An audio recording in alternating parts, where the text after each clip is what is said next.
my God, what even is that thing? We're getting close to the end. We need to break the cycle. We can't just give up. Everyone here is gonna die. What happens next? There is no plan B.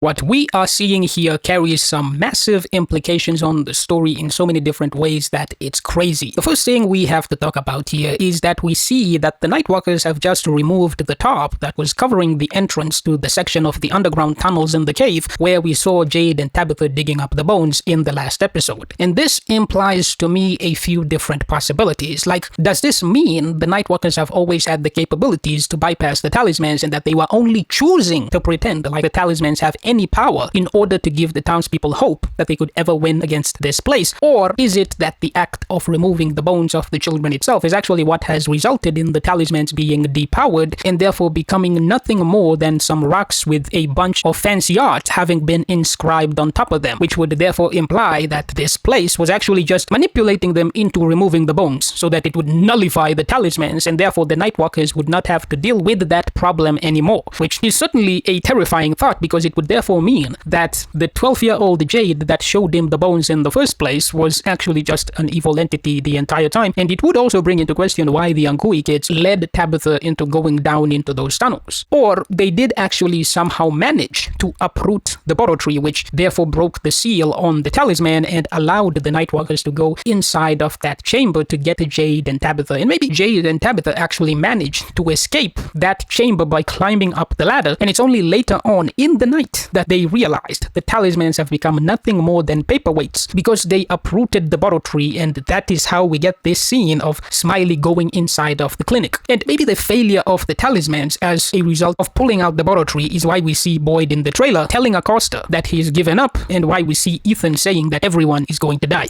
But one thing I really want you to notice about what's going on here is that the items in Victor's jail cell and the sheriff station seemed to have been thrown around, and when you combine that obvious fact with the red lightning in the clouds, it seems to me that what we're seeing here is that the entity in control of the monsters has been absolutely enraged by the things that the people of this town are doing right now. So maybe he caused an earthquake, just like he crushed that house like a pancake to try to kill Jim Matthews in season 1, and he summoned the storm because of Jim Matthews making the radio. In other words, the entity is absolutely pissed off because of something that the people in the town have done. Maybe it's digging up the bones, chopping down the Boro tree, or something else. Heck, maybe the reason he's angry is because they locked up Victor in a jail cell. Who knows? Who knows?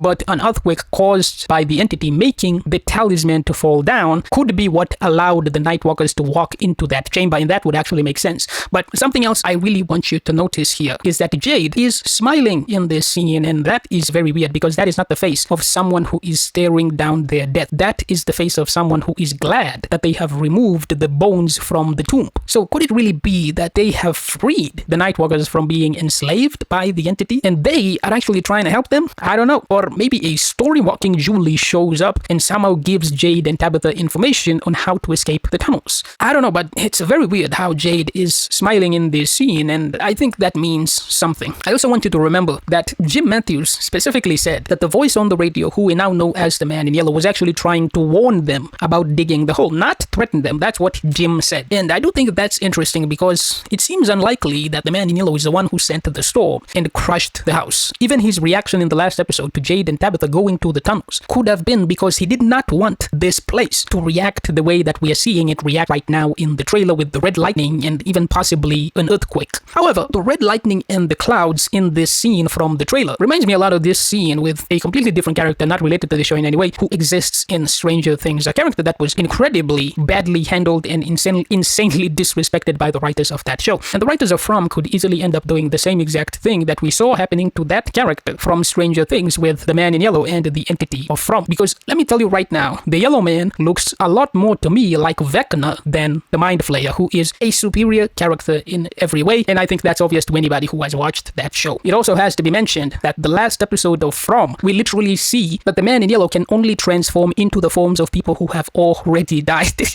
Oh, Ooh, this this line honestly made me laugh because the evil entity in Lost had the same exact limitation. It's crazy. Like, I know they keep highlighting in the trailers that From is made by the same people who made Lost, but that similarity is crazy. And when you think about how the man in yellow had that scene with Clara, where it was almost like he had a black smoke in his eyes, and the fact that we don't know what his real form actually looks like, and that there is a smoke monster in the opening credits in this show, it's crazy, because the evil entity in Lost was a black smoke monster that could only shapeshift into people who are already dead. And if the boy in white is the one bringing people into Fromland, it would be yet another similarity, because the entity who was dressed in white in Lost was the one bringing people to the island. So if the yellow man's real form is actually this thing, the man covered in black smoke or some shit, and the boy in white is his counterpart, and both of them are somehow separate to Fromland itself, then this show would literally just be Lost 2.0.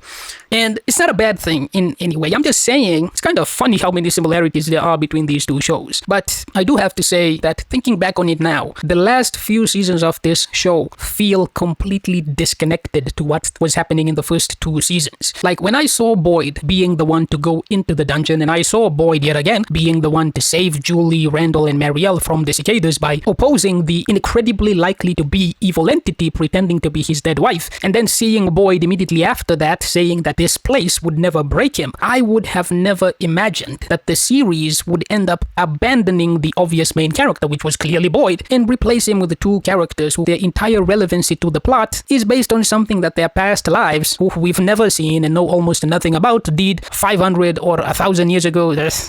I firmly believe that the reincarnation thing that they keep emphasizing here is one of the worst parts of this story, because once you start saying that only these two characters can actually defeat this place, only they can defeat the enemy of the story, then there's no point to any of these other people. Like, I miss when we had moments like Boyd infecting Smiley with the worms, and of course Boyd standing in defiance of the evil entity and saying, "You will not break me." That was insane. It was absolutely beautiful. And for them to have replaced that in exchange for what we saw in the last episode, it was Tabitha literally saying, "No one else matters except for me and Jade." Why would you ever make such a thing a plotline in your show? Because they're basically saying no one else matters, everyone else is irrelevant. It reminds me of how they specifically made the first lives of Jade and Tabitha to have been married to each other. Why would you have them being that specifically if they're not going to end up together? Because first of all, I am not seeing any romance being built up here. And by specifically saying that they were in their first lives, you've already created an expectation in at least some of the viewers' minds that they're going to end up together. But it also creates an opposite reaction. People who do not want to see that under any circumstances because of how it would clearly invalidate Jim Matthews. You know, that guy that the writers made so prominent that very many people thought that he was the main character, that guy. You're saying that he never mattered. It is insane. I do wonder what is going on in the people who write these shows' brains. Because a plot point like this will inevitably cause significant tension in the community when we see the ending of the show, and obviously one of those groups of people will not be getting what they wanted to see or what they were led to believe would happen by the writers themselves based on what we had been seeing prior to the ending, and even more specifically based on what we had been seeing from the first two seasons of the show. And the fact that they have sidelined Boyd as well, it's not going to go over very well, because everything going on with Boyd has always been far more compelling than any other part of the story. I would say by far that Boyd's narrative in the show is the only reason why From is as interesting as it is right now. Boyd finding the lighthouse, Boyd being sent into the dungeon, Boyd meeting the old man and being infected with the worms, Boyd killing Smiley with the worms, then the cicadas emerging because of what Boyd did, the ballerina appearing to Boyd, fake Abby appearing to Boyd, a demon of some kind which was seemingly the music box laughing at him at the ruins, the monsters tying him up in the barn to make him watch as they tortured Kenny's mom, the monsters setting up a trap to specifically make him trade Randall, and of course the monsters placing lanterns in the tunnels so that Boyd would be able to see Smiley being resurrected. Everything that is going on with Boyd is single-handedly the most compelling plotline in this entire show. Everything going on with the reincarnation shit is trash in comparison. Like, some people who had the same souls as me and Jade that we've never seen in the show sacrificed a bunch of demonic kids 10,000 years ago. So we are the only ones who actually matter in this quest. What? Nah. maybe the people writing this show should have said that in the first season instead of putting so much focus on Boyd. How about this? Don't have Boyd as the only one of the townspeople that is in the poster of season 4, which in combination with the insane amount of narrative focus that he had in the first 2 seasons logically makes you believe that he is the most important character out of everyone else, therefore creating false expectations in the viewer's mind. Because now that you have had Tabitha literally saying, only me and Jade matter, this now creates an incredible disconnect in the story. Like, I would have never been as interested in this story in a million years if the focus had been placed on reincarnation being the crux of the story in the first season. Because what I saw then was monsters. I saw an entity. I saw people being ripped apart. I saw people experiencing horrifying visions being sent into their brains. And that is what made me come back for the second season, where we then saw people being broken in their dreams, a kimono demon drowning Elgin in his dreams, but yet he was coughing up water in the real world, which was crazy. Demons possessing people, crawling under their skin, and keeping them alive to torture them for hundreds of years. And most importantly, we saw demons forcefully pulling people's souls out of their bodies to drag them into hell to be tortured for eternity. So I did not see any indication of any kind in the first season that the entire thing is actually based on a writing trope as weak as reincarnation. And the man in yellow actually being a witch. No. That is definitely not any better. There's also something to be said about how this is not even a horror show anymore. So it's laughable how the trailers for this season had quotes calling this the best horror show of the century or something, I don't know, something nonsensical. It's entirely a mystery show as of season 4. There's been barely even any action in this season, let alone horror. But there's definitely a lot of mystery, and as always, I would definitely say this show is easily like a 9.8 in terms of mystery, but the horror aspect of the show has pretty much completely disappeared. The only thing that could even be considered as horror in this season was when we saw the yellow man putting his hand on the pastor's face, but I feel like that's something you could see in a PG-13 movie. And actually, no.